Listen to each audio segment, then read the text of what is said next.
ദൈവം ഏതാണ്? അതോ എല്ലാവരെയും വിളിച്ച് പ്രാർത്ഥിക്കാറുണ്ടോ? എന്നിട്ട് എങ്ങനെയുണ്ട്? സന്തോഷമാണോ? അതോ എത്ര പ്രാർത്ഥിച്ചിട്ട് ഭഗവാൻ കേൾക്കുന്നില്ല എന്നുള്ള പരാതിയാണോ? എന്നാൽ എളുപ്പത്തിൽ എങ്ങനെ ആഗ്രഹിച്ച കാര്യം അതുപോലെ പ്രാർത്ഥനയുടെ ഫലം കിട്ടാൻ വേണ്ടി എന്താണ് ചെയ്യേണ്ടതെന്നാണ് ഞാൻ ഇന്ന് ഈ വീഡിയോയിലൂടെ ഷെയർ ചെയ്യാൻ പോകുന്നത്. എല്ലാ കൂട്ടുകാർക്കും എൻ്റെ ചാനലിലേക്ക് സ്വാഗതം. ഓം ശരവണഭവ.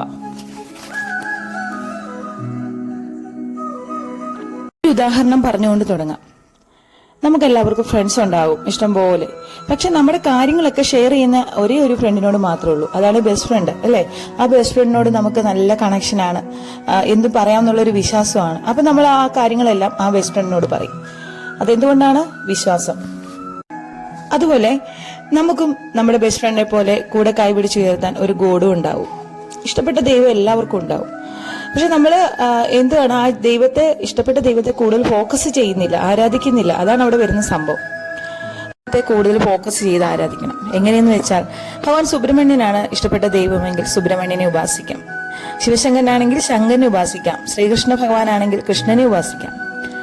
ഇഷ്ടപ്പെട്ട മൂർത്തിയെ ഉപാസിക്കുമ്പോൾ ഐക്യത ഉണ്ടാകുന്നു, കണക്ഷൻ ഉണ്ടാകുന്നു. എങ്ങനെ? നാമജപം കൊണ്ട് മാത്രം, പ്രാർത്ഥന കൊണ്ട് മാത്രം. നമുക്ക് വേണ്ട ഇമ്പോർട്ടന്റ് കാര്യം എന്ന് പറയുന്നത് വിശ്വാസമാണ്. വിശ്വാസത്തോടെ നമ്മൾ വിളിക്കുമ്പോൾ എന്തൊക്കെ കിട്ടും? നമുക്ക് ജീവിതത്തിൽ വെളിച്ചം കൊണ്ടുതന്ന് അനുഗ്രഹിച്ചുകൊണ്ടിരിക്കും, സമ്പത്ത് എന്ന് അനുഗ്രഹിച്ചുകൊണ്ടിരിക്കും, ആരോഗ്യം മെച്ചപ്പെടുത്തിക്കൊണ്ടിരിക്കും, കുടുംബത്തിൽ സമാധാന സന്തോഷം തന്നുകൊണ്ടിരിക്കും. വിശ്വാസത്തോടെ വിളിച്ച് പ്രാർത്ഥിക്കുമ്പോൾ പ്രാർത്ഥന സഫലമാണെങ്കിൽ, ഞാൻ നേരത്തെ പറഞ്ഞ വീഡിയോ ഒക്കെ ചെയ്തില്ലേ, അതുപോലെ നെഗറ്റീവ് വേർഡ് ഉപയോഗിക്കാതെ പ്രാർത്ഥിക്കുക. രണ്ടാമത്തെ കാര്യം, ചിന്തകളിലുണ്ടാകുന്ന മാറ്റം, ദേഷ്യം, വെറുപ്പ്, വിദ്വേഷം ഇതൊക്കെ ഉപേക്ഷിക്കുക. എത്ര ദ്രോഹിച്ചവരായാലും അവരോട് വെറുപ്പ് മനസ്സിൽ വെച്ചുകൊണ്ടിരിക്കരുത്.